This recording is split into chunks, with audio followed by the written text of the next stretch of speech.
Have you ever heard of or considered the myth of Nero and the Beast and the return of Jesus according to the book of Revelation and what John saw on Patmos, and how the storyline concerning that has absolutely nothing to do with a return of the apocalyptic writings within the Bible concerning our time today? So this is something that we're going to discuss in great detail tonight at 8 p.m. on our live on YouTube and Facebook. You can join us there tonight at 8 p.m. Eastern Standard Time. But just to get you ready for that, what we're going to examine is the fact that Nero, who was the emperor of Rome and died at 68 CE, was believed to going to return, that he had suffered a head injury and that he will be miraculously healed and then return with the Scythian army and reconquer the Roman Empire.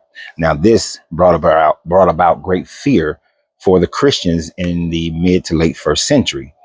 The reason why there was such fear concerning this is the fact that Nero, although he had persecuted Christians in Rome, the persecution of those Christians left an indelible mark on the minds of Christians that they elevated the level of the persecution and they were in fear that he would return. So in Revelations, when it's talking about the beast returning, and the name of that beast is 666, or in the Latin 616, it is actually speaking of the name of Kaiser Nero, Nero Caesar. It is not speaking of any other personage that people have claimed to be either Ronald Reagan, Donald Trump, Barack Obama, George Bush, and all other so-called 666 beasts that are supposed to return. This is honestly and only talking about Nero. You see, the myth of Nero became so great in the latter half of the first century that when the second century book of Revelations was being written, that fear was still very alive. And because of people like Tacitus, who was not a contemporary of Nero, but is the oldest documentation of the torturous nature of Nero towards Christians. Yes, actual contemporaries of Nero, like Salamasus, wrote about Nero's torturing and tyrannic nature towards other Europeans. But it is actually Tacitus who wrote in and around 112, 118 CE, wrote about the persecution of Christians by Nero, wrote about Nero blaming Christians for the fire in Rome, wrote about Nero sending Christians into the Colosseum to be murdered. That writing, according to Tacitus, by which Tacitus doesn't give us any indication of where his sources are coming from on this, is the reason why this Christian fear arose so deeply. So by the time we get to the writing of the book of Revelations in the second century,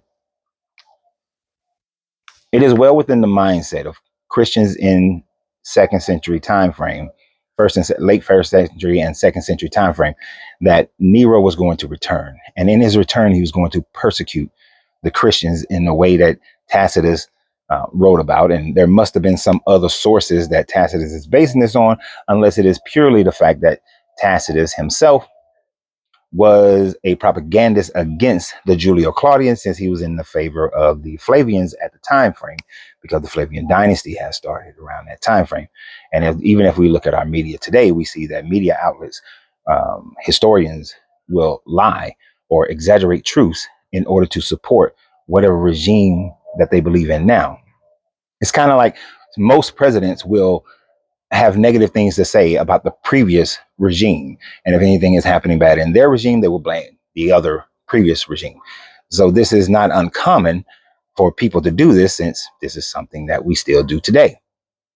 Now, when we think about this Nero character, it is not that the Christians and Revelation was the only writing that was concerned with this. As the Bible continued to go through so many editings and additions, we see that in the Gospels, according to Mark and Matthew, that two would be in the field and one will be taken. This was not anything to do with a rapture. This is referring to Nero coming to take and kill the Christians, in some people's understanding of it. Others believe that the one that is taken is actually the benefactor, and that the one that is left behind will be the Christian, who will then suffer under some tyrannical rule. The jury is still out with many scholars concerning that. But these are some of the things that we're going to talk about in greater detail at 8 p.m. Eastern Standard Time today. Today is Monday. I don't know what day it is, March something, 7th, 8th, somewhere around in there. But these are the discussions we will talk about tonight. So please join us on YouTube and Facebook for at 8 p.m. Eastern Standard Time at Deconstructing Christianity on Facebook, and at Coach Renz 33 on YouTube. Look forward to the discussion. Y'all have a great day. And always remember, you have to free yourself to be yourself, because your greatness is non-negotiable. Good journey, good vibrations.